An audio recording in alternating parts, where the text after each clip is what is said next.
Muchas gracias, Javier. Muchas gracias a Endocrino y Aprende por la invitación. Como dijo Javier, mi nombre es Juan Diego Montejo. Yo soy internista y nefrólogo, especialista en hipertensión arterial. Y hoy quiero compartir un poco con ustedes algunas perlas frente a lo que es la enfermedad renal asociada a diabetes, y la quise denominar rompiendo barreras. Y se van a dar cuenta a través de esta conferencia del final por qué la quise llamar así. Este es mi conflicto de intereses.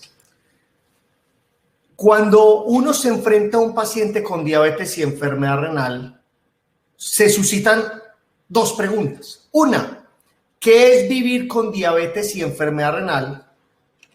Pero lo otro, ¿qué es vivir bien con diabetes y enfermedad renal? ¿Qué opinarían ustedes de estos dos pacientes? Los dos tienen enfermedad renal diabética, pero sin duda alguna, nuestro paciente de la izquierda tiene un desenlace que no es muy bueno.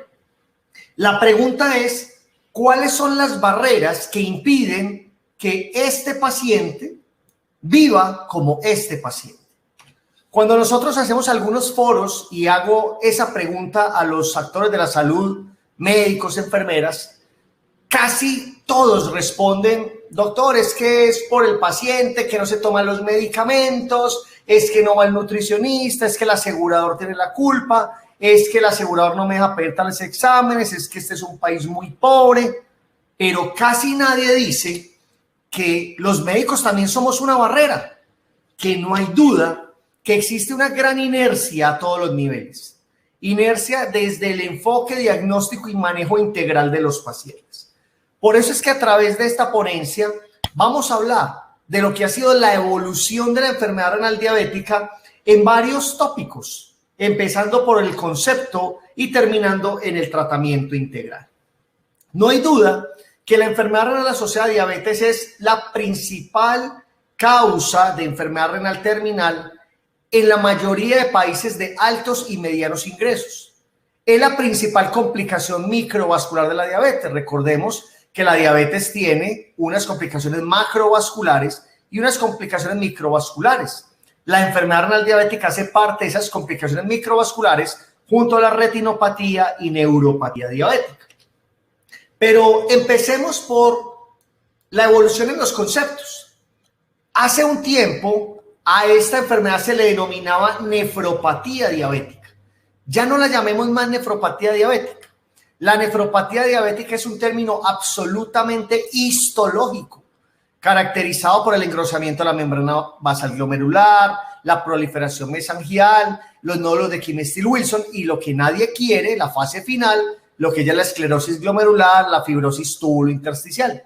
La forma correcta hoy de denominarla es enfermedad renal diabética o enfermedad renal asociada a la diabetes.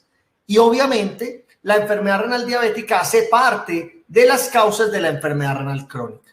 Recuerden que enfermedad renal crónica se define como aquel deterioro mayor o igual a 3 meses de la función o alteración de la estructura renal. Entonces, de aquí en adelante se van a dar cuenta que yo no voy a hablar de nefropatía diabética, sino de enfermedad renal diabética o enfermedad renal asociada a la diabetes. Ahora bien, ¿todos los pacientes con diabetes tipo 2 tienen o cursan con enfermedad renal diabética? La respuesta es no. De alguna manera, entre el 30 y 50% de los pacientes con diabetes 2, y tengo que dar una claridad, en esta ponencia no vamos a hablar de diabetes tipo 1, vamos a hablar de diabetes tipo 2, y retomo, más o menos 30-50% de los pacientes diabéticos en algún momento de su historia natural van a tener una enfermedad renal diabética. Pero ojo, hasta el 20% de los pacientes al momento del diagnóstico de la diabetes pueden tener criterios de enfermedad renal diabética.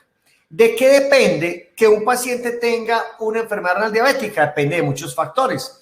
Hay factores de susceptibilidad que hace que un paciente diabético pueda tener una mayor incidencia de diabetes. Por ejemplo, es más frecuente en los negros, en los latinos, es más frecuente por los antecedentes genéticos. Si mi papá, mi mamá tuvieron diabetes y de alguna manera también tienen enfermedad renal diabética, y hay unos factores genéticos de algunas de lesiones a nivel de cromosomas que pueden incrementar la incidencia.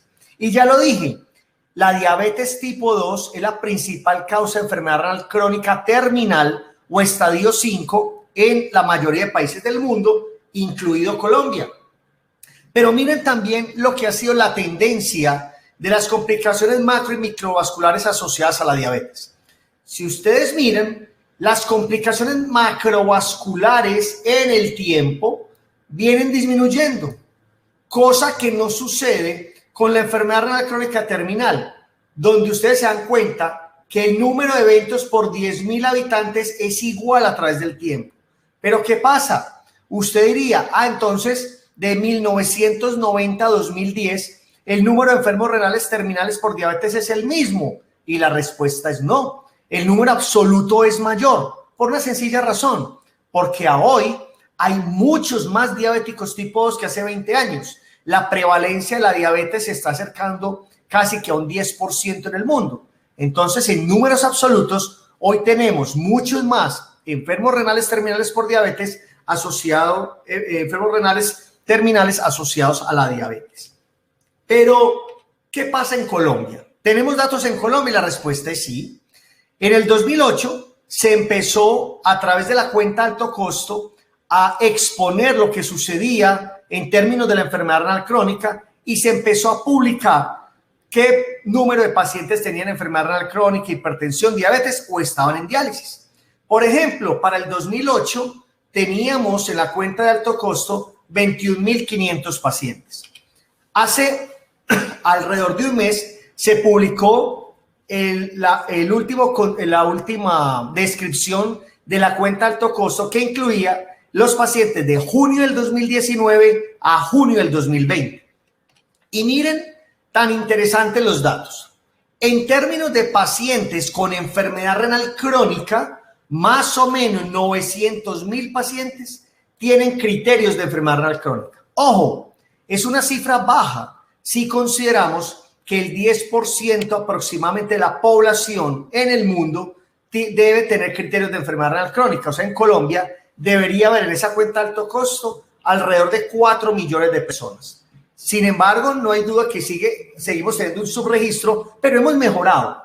No hay duda que hemos mejorado en la data. La data cada vez es mejor porque de alguna manera el ministerio exige a las unidades renales y a los programas de protección renal estar constantemente publicando y montando la información en la cuenta de alto costo. Pero de esos 900.000 pacientes, ¿cuántos es por culpa de la diabetes mellitus? El 35%.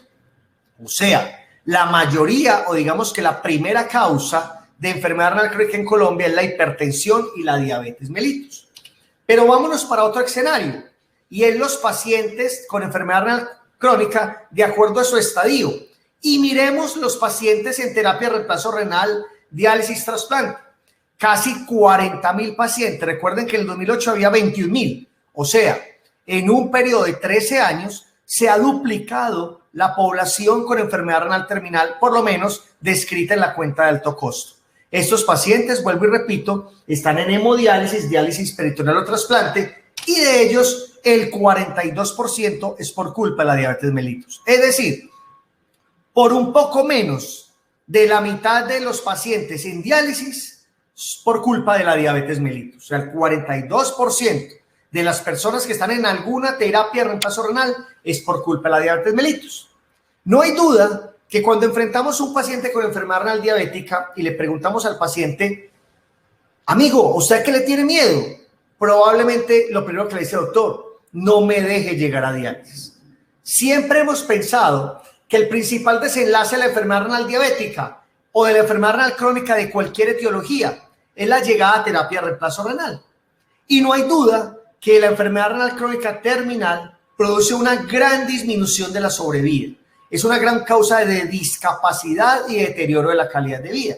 Y miren cómo la sobrevida a 5 años de un paciente con enfermedad renal crónica terminal es mucho peor que la mayoría de las neoplasias, leucemias, cáncer de colon, cáncer de mama, casi que igual al cáncer del sistema nervioso central. Entonces, de alguna manera, siempre le hemos tenido miedo a la enfermedad renal terminal y es un objetivo sin duda del paciente con enfermedad renal crónica de cualquier etiología, disminuir la progresión de la enfermedad renal.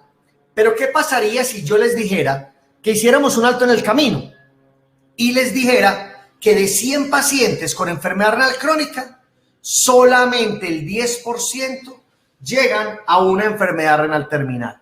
Entonces ustedes me preguntarían, Juan Diego, ¿y qué pasa entonces con los otros 90? ¿No llegan a diálisis? Y la respuesta es, los otros 90 se quedan en el camino. Se quedan en el camino porque si ustedes miran, el hecho de tener una enfermedad renal diabética incrementa por mucho el riesgo de un evento cardiovascular. Es diferente tener la diabetes sin enfermedad renal crónica a tener la diabetes con enfermedad renal crónica. Y miremoslo desde otra perspectiva.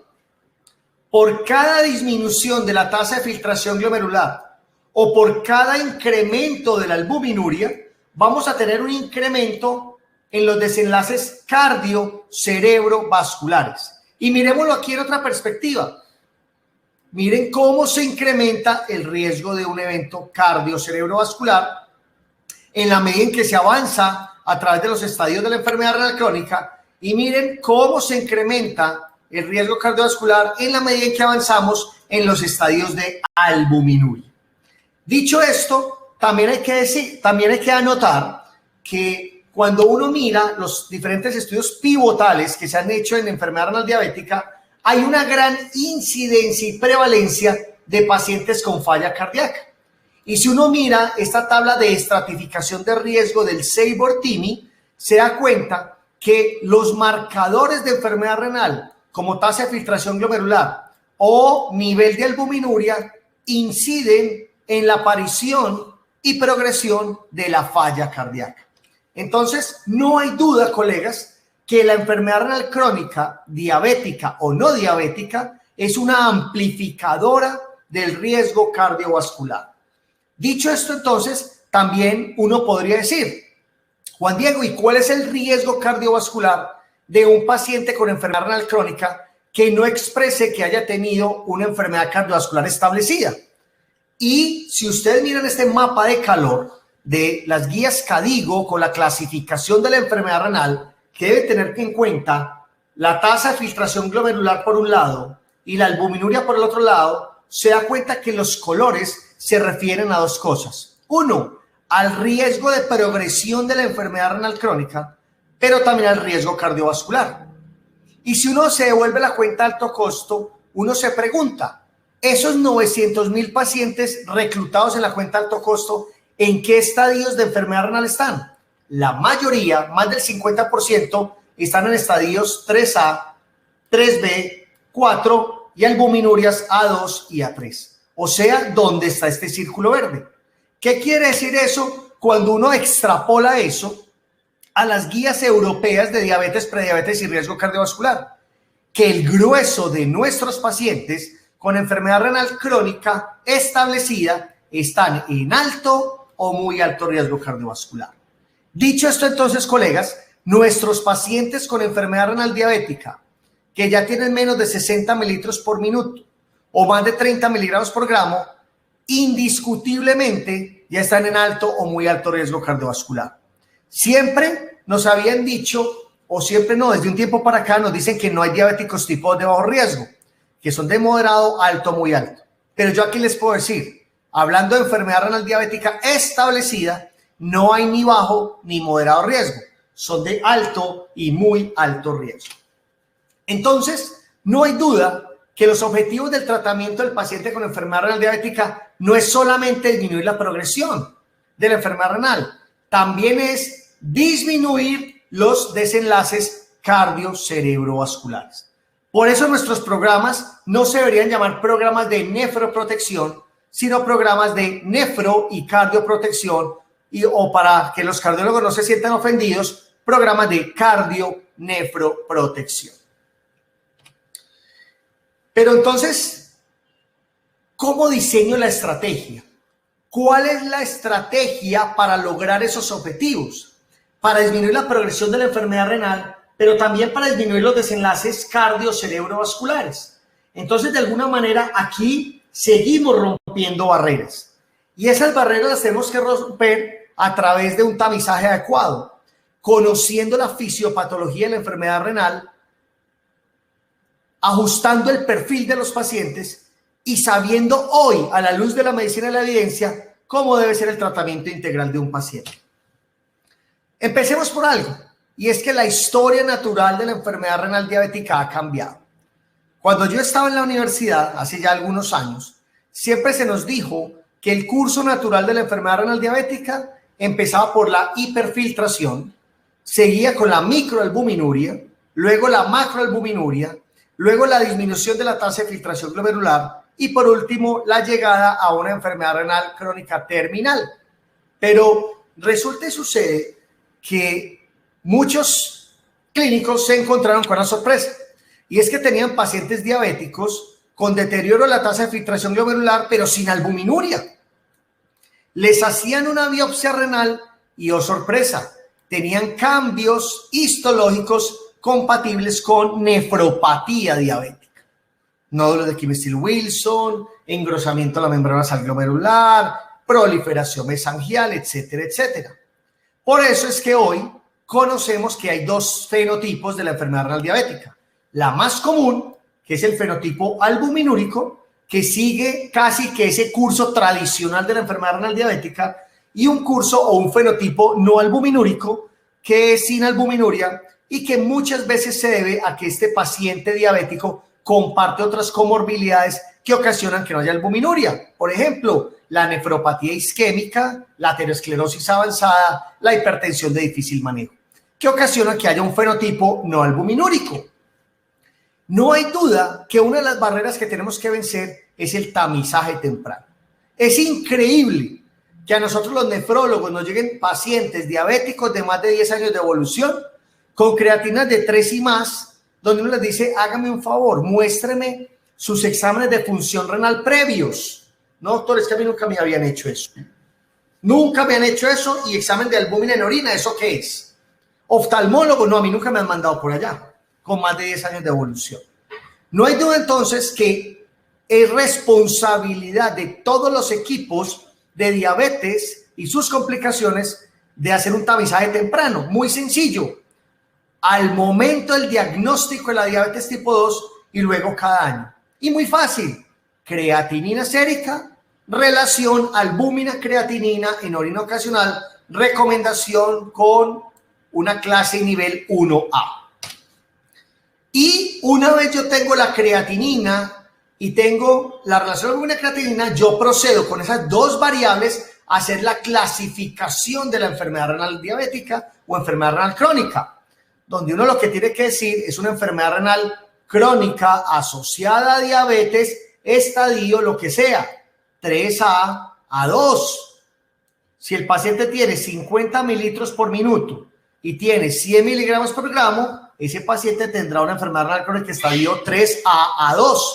Y si ese paciente lo que tiene es 25 mililitros por minuto y 500 miligramos por gramo, es una enfermedad renal crónica estadio 4, A3.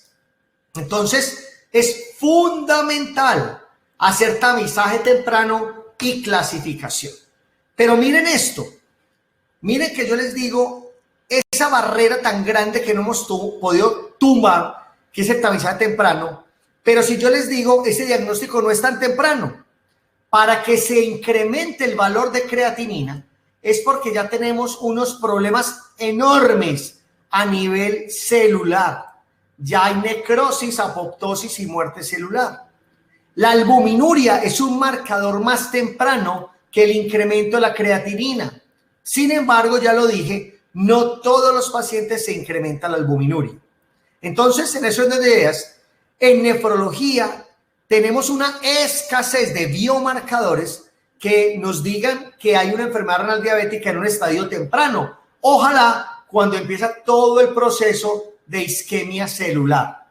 Hoy se está trabajando mucho en biomarcadores, especialmente proteínas de expresión tubular, como la NGAL, la KIM1, donde parece ser que estos marcadores e incluso la cistatina C nos muestran una enfermedad renal más temprana. Sin embargo, a excepción de la cistatina C, no están disponibles desde el punto de vista comercial. Entonces, miren lo grave del asunto. Marcadores que son tardíos, que nos pueden ayudar, así sea tardíamente, ni siquiera los estamos usando. Hay trabajos que muestran que entre 40 y 50% de los pacientes diabéticos de larga data nunca se les ha hecho una creatinina ni una relación albúmina-creatinina en orina ocasional. No hay duda entonces que detectar la enfermedad renal en forma temprana es una prioridad, es una alta prioridad, porque es la manera de que nosotros podamos implementar unas tempranas pautas de tratamiento que disminuyen la incidencia y progresión de la enfermedad. Ahora bien, todo paciente con enfermedad renal en presencia de diabetes es una enfermedad renal diabética. La respuesta es no. Hasta el 30% de los pacientes pueden tener una enfermedad renal de otra etiología. ¿Cuáles son las claves para uno pensar que ese paciente pueda tener una enfermedad renal de otra etiología? Cuando hay una rápida progresión de la enfermedad renal, generalmente la enfermedad renal diabética es de lenta progresión. Cuando el paciente tiene un segmento urinario muy activo, con hematuria, con cilindros eritrocitarios, esto puede aparecer en la fase final de la enfermedad renal diabética, pero en la fase temprana. Cuando el paciente no tenga retinopatía, no tenga neuropatía, digamos que esto aplica más para la diabetes tipo 1, pero si el paciente no tiene complicaciones microvasculares, cerciórese o haga un buen interrogatorio para descartar otro tipo de enfermedades renales. Y obviamente, si usted en la anamnesis, en el interrogatorio, sospecha otra enfermedad, una enfermedad del colágeno, una vasculitis, una enfermedad infecciosa, un síndrome paraneoplásico, pues hombre, piense en la posibilidad de que ese paciente tiene una enfermedad renal de otra etiología. Vamos entonces a romper otra barrera. Ya rompimos la barrera del tamizaje. Vamos a romper la barrera de la fisiopatología, donde hasta hace unos años se pensaba que la hiperglicemia era el inicio y el final de absolutamente todo en la diabetes mellitus. Y se pensaba que la hiperglicemia solita era la causante de la enfermedad renal diabética, progresión de la misma y llegada a terapia de reemplazo renal. Sin embargo, hoy tenemos un conocimiento amplio de la fisiopatología de la enfermedad renal diabética, donde sabemos que sí, probablemente la hiperglicemia es el pilar temprano, es el pilar inicial o es esa arma inicial que activa una serie de factores, una sobreexpresión del sistema renina-angiotensina-aldosterona, hace unos cambios hemodinámicos. Por ejemplo, al aumentarse la glicemia, se aumenta la filtración de glucosa a través del glomérulo, se incrementa por mucho la reabsorción del túbulo proximal de la glucosa, se incrementa la reabsorción del sodio y esto hace que al túbulo distal de la mácula densa llegue una poca cantidad de sodio y cloro, lo que hace que la mácula densa se active. ¿Y qué hace? Hace que se sobreexprese el sistema renina-angiotensina-aldosterona y se inestabilice el óxido nítrico. Entonces, aparece una vasodilatación de la arteriola aferente, una vasoconstricción de la arteriola aferente, eso ocasiona hiperfiltración glomerular. Esa hiperfiltración glomerular lleva a que haya incremento en la albuminuria. Esa albuminuria o proteinuria a nivel tubular ocasiona inflamación. Esa inflamación conduce a que haya sobreexpresión de moléculas profibróticas, pero además de eso, a nivel sistémico, se produce una injuria endotelial que aumenta la permeabilidad endotelial, eso incrementa el nivel de proteinuria, incrementa el riesgo cardiovascular y por eso finalmente se da la enfermedad renal asociada a diabetes y se incrementa el riesgo de un evento cardiocerebrovascular. Por eso, no hay duda que la albuminuria o el fenotipo albuminúrico tiene un peor pronóstico que el fenotipo no albuminúrico, porque la albuminuria no solamente es un factor de progresión de la enfermedad renal, sino que es un factor que nos dice que hay un daño endotelial sistémico e incrementa el riesgo cardiovascular. Pero cuando uno mira qué otros factores de riesgo son los que inciden en la aparición y progresión de la enfermedad renal, se da cuenta que ya hay unos marcadores muy establecidos, otros que son potenciales y otros que son posibles. Y no hay duda que tenemos que tener presente que la presión arterial, el nivel de albuminuria, el índice de masa corporal, el tabaquismo, eventualmente el ácido úrico, juegan un papel muy importante en la incidencia y progresión. Y por eso nosotros debemos dividir los factores de riesgo en factores de susceptibilidad, factores de iniciación y factores de progresión. Pero estos no los puedo intervenir. Yo no puedo intervenir que un paciente sea latino. Yo no puedo intervenir que mi papá y mi mamá hayan tenido la enfermedad. Yo no puedo intervenir que yo haya nacido con un retardo del crecimiento intrauterino. Yo no puedo intervenir que haya tenido una preeclampsia en el caso de una mujer. Pero yo sí puedo intervenir el nivel de presión arterial. Puedo intervenir la obesidad. Puedo intervenir la hiperglicemia. Puedo intervenir el tabaquismo. No hay duda entonces que por eso nosotros tenemos que hacer una identificación temprana y hacer un manejo adecuado de los factores de progresión de la enfermedad renal. Ya nos lo mostró el estudio Steno 2 cuando nos dijo que cuando nosotros hacemos un tratamiento intensivo con adecuado control de metas, se disminuye las complicaciones macrovasculares, pero también las complicaciones microvasculares. Pero tristemente, este reporte, por ejemplo, de Boston, Massachusetts, nos muestra cuál es la prevalencia de control combinado de factores de riesgo a través del tiempo.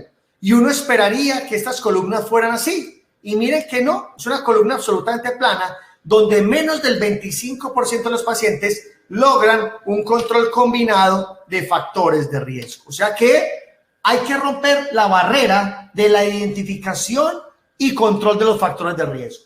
Por eso nosotros tenemos que empezar a construir la estrategia.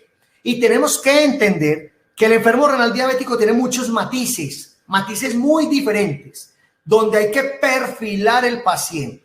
Hay que determinar cuál es mi paciente a intervenir para poder construir una estrategia de abordaje centrado en el paciente.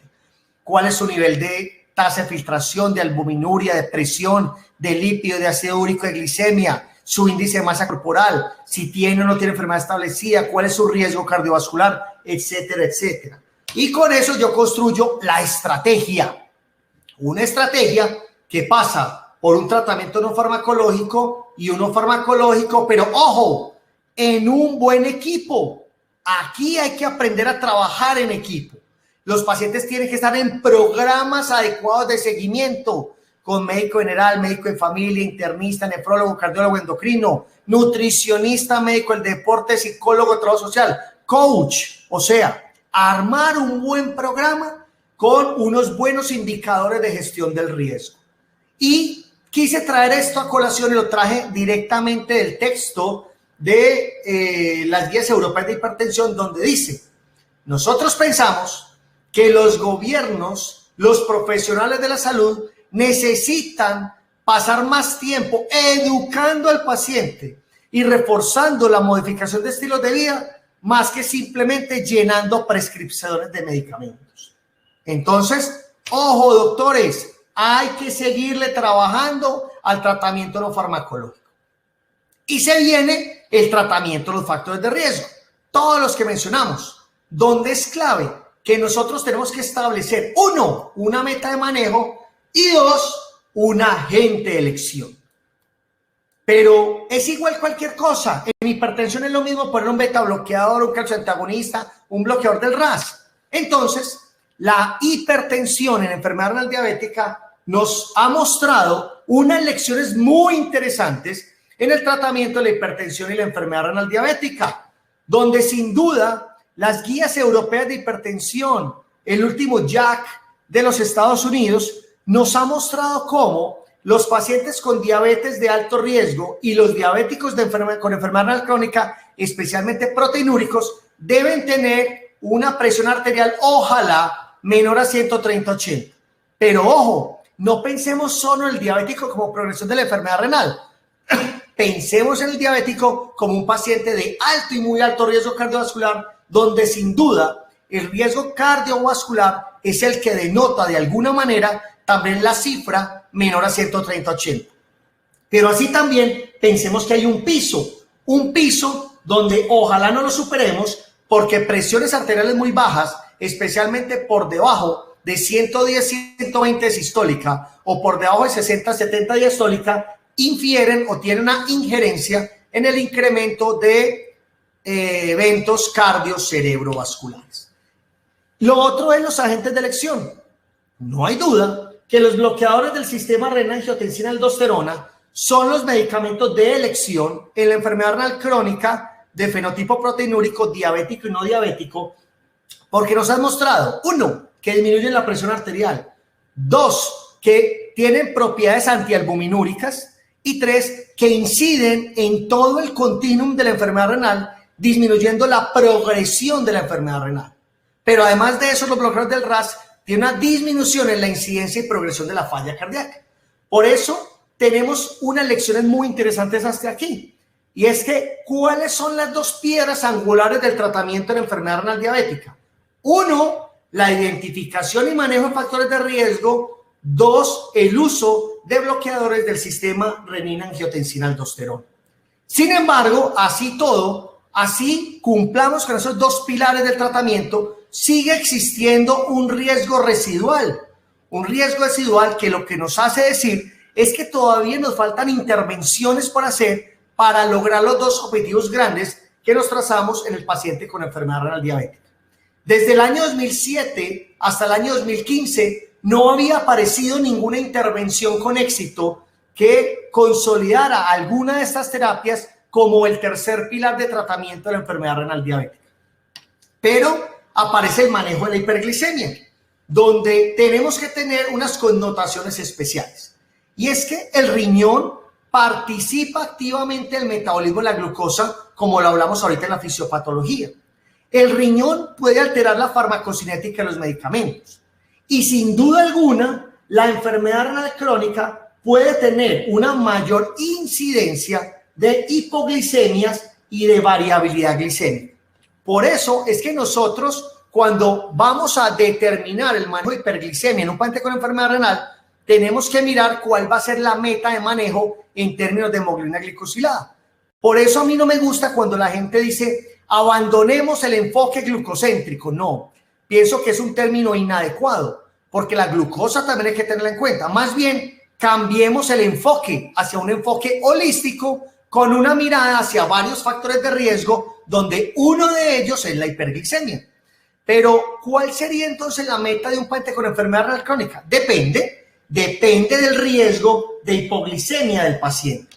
Y sin duda alguna, nosotros tenemos que tener esta tabla en mente, la tenemos que tener por ahí en el escritorio, que es la tabla que, de acuerdo a la tasa de filtración glomerular, nos determina si podemos usar o no un medicamento o qué ajuste le tenemos que hacer al medicamento.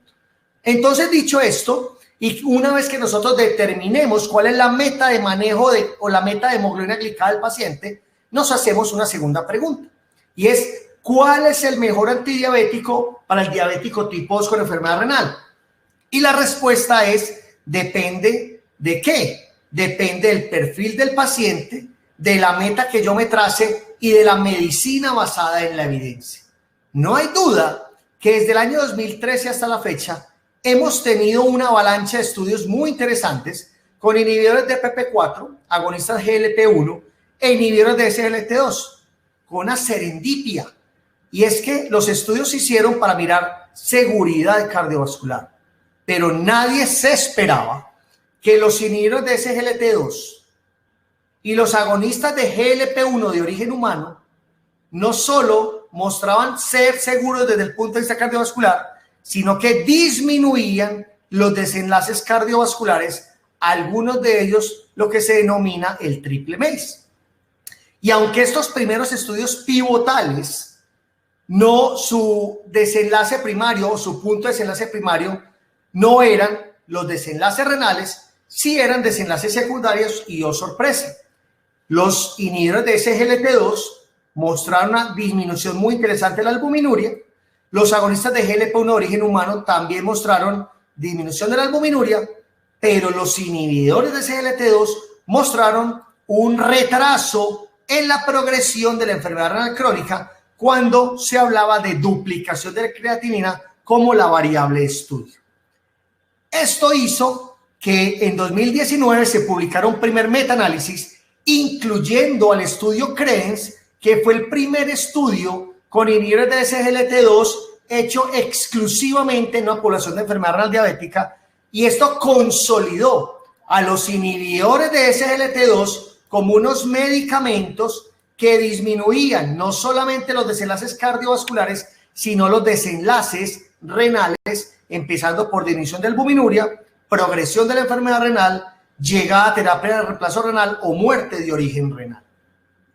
Pero la evidencia no terminó ahí y se siguieron haciendo estudios con inhibidores de SGLT2, especialmente en población con falla cardíaca, en población con enfermedad renal crónica, diabética y no diabética establecida, como el DAPA-CKD, y que cuando uno miraba los desenlaces renales compuestos, consolidó aún más ese hallazgo inicial de que los inhibidores de SGLT2 se convirtieran o se denominaran medicamentos cardionefroprotectores.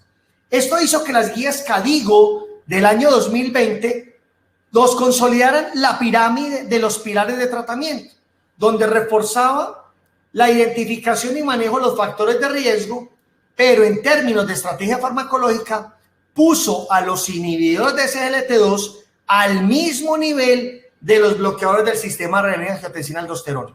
Y en Colombia no nos quedamos atrás. Tuve la fortuna, junto a colegas nefrólogos como el doctor Rico, a colegas endocrinólogos como el doctor Pinzón, a colegas cardiólogos como el doctor Castillo, de publicar en el año 2020 las recomendaciones colombianas para el manejo del riesgo cardiorrenal en el paciente con diabetes tipo 2. Y este año, en mayo, publicamos a través del Comité de Nefrodiabetes de la Asociación Colombiana de Nefrología, publicamos la adopción de guía colombiana de práctica clínica de enfermedad renal diabética, donde nosotros también consolidamos el uso del inhibidor de SGLT2 en la población con enfermedad renal diabética establecida, siempre y cuando no hubiera contraindicaciones para su uso desde el punto de vista de tasa de filtración glomerular o desde el punto de vista clínico. Por eso los inhibidores de SGLT2 hoy en día son la tercera piedra angular del tratamiento en enfermedad renal diabética. Pero viene un estudio muy interesante publicado el año anterior, donde mostró que un antagonista receptor de mineralocorticoide llamado finerenone, también en una población exclusivamente de enfermos renales diabéticos, en un seguimiento a 4 años, disminuyó los desenlaces compuestos, que incluía desenlaces renales y mortalidad cardiovascular, y los desenlaces renales solitos, y fue una disminución del 18 y 19%. Este estudio hizo que la FDA el mes pasado diera autorización para utilizar finerenone en la población con enfermedad renal diabética y consolidara al finerenona como la cuarta piedra angular del tratamiento. Así todo, el doctor Becris hace una tabulación de lo que es la perspectiva histórica de la progresión de la enfermedad renal, y a pesar de estos 4 pilares, todavía no hemos logrado llegar a la normalidad de la progresión de la tasa. Y por eso es que parece ser que va a haber un 5º pilar, que es los agonistas de GLP-1, y eso nos lo mostrará el estudio FLOW con semaglutida, donde se está haciendo un estudio exclusivamente en enfermedad renal diabética y probablemente será publicado en el año 2023. Entonces, para concluir, doctores, no hay duda que hay que romper paradigmas, hay que salir de ese círculo de comodidad. Hay que ver la diabetes mellitus bajo la visión del enfoque holístico, donde tenemos que entender que esto no funciona si no tenemos un cuidado coordinado y un equipo multidisciplinario, donde hay que volver al perfilamiento de los pacientes y soñemos con una medicina de precisión y un abordaje centrado en el paciente, donde tenemos que entender que la glicemia sola no es la causante de la incidencia y progresión, sino que hay un montón de factores de riesgo interviniendo en esto, que hay unas nuevas metas de manejo en el paciente con diabetes mellitus y enfermedad renal: disminución de la glicemia, disminución de la incidencia de hipoglicemia, disminución del peso, disminución de desenlaces cardiovasculares y disminución de desenlaces renales. Y bienvenidos a la época donde medicamentos como los inhibidores de SGLT2 y agonistas de GLP-1 ya no se llaman medicamentos antidiabéticos, se llaman medicamentos modificadores de diabetes, donde una de sus efectos es disminuir la hemoglobina glicosilada. Entonces, yo espero que con esta ponencia los haya estimulado a salir de esa zona de confort para migrar a una zona de éxito. Muchas gracias a todos y quedo atento a preguntas.